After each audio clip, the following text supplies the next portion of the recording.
Selamat datang saudara-saudari.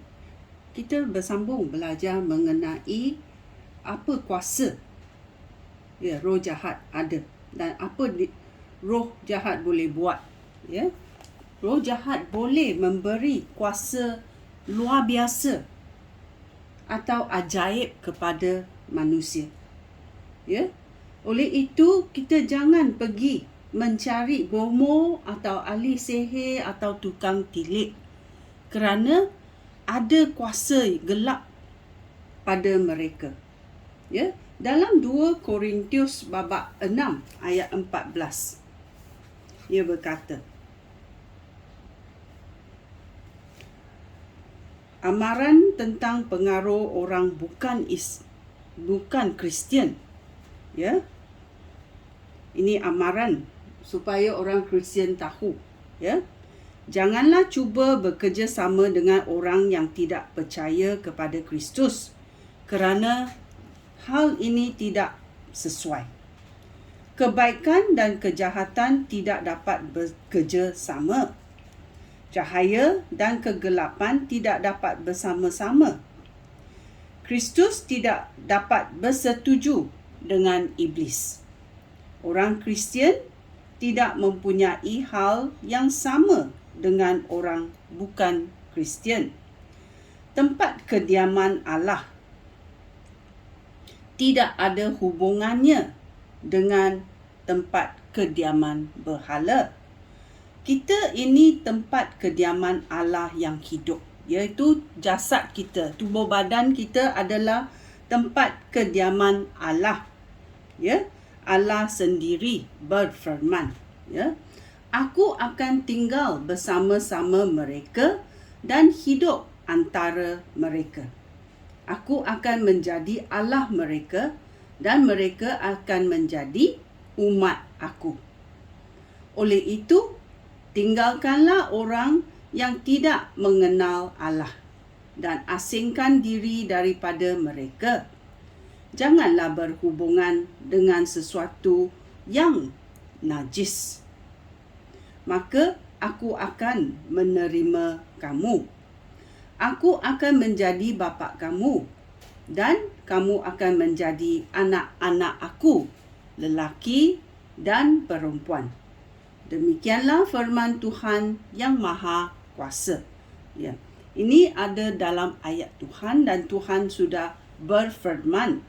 Dia hendak tinggal bersama-sama kita. Dia hendak hidup di antara kita. Kita yang mahu menjadikan Allah Tuhan kita. Dan Allah juga mahu menjadikan kita umatnya.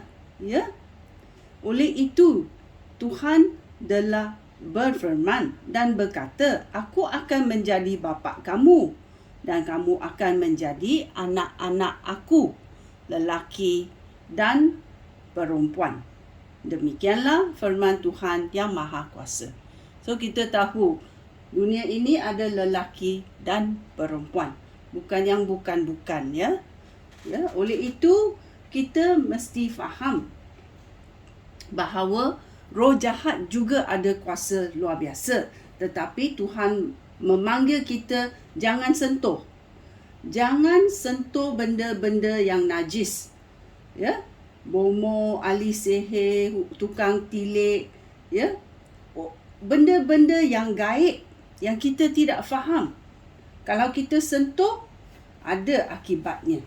Dalam Ezekiel babak 13 ayat 6 sampai 8 berkata. Ezekiel babak 13. Penglihatan mereka itu palsu dan ramalan mereka pun dusta belaka. Mereka mengaku menyampaikan firman Tuhan. Firman aku, padahal aku tidak mengutus mereka. Tuhan berkata dia tidak mengutus bomoh, ahli tilik, ahli sihir atau tukang tilik. Namun mereka berharap supaya ramalan mereka akan berlaku. Aku berfirman kepada mereka, penglihatan kamu itu palsu dan ramalan kamu itu dusta belaka. Kamu berkata bahawa semua ini firman aku, padahal aku tidak berfirman kepada kamu.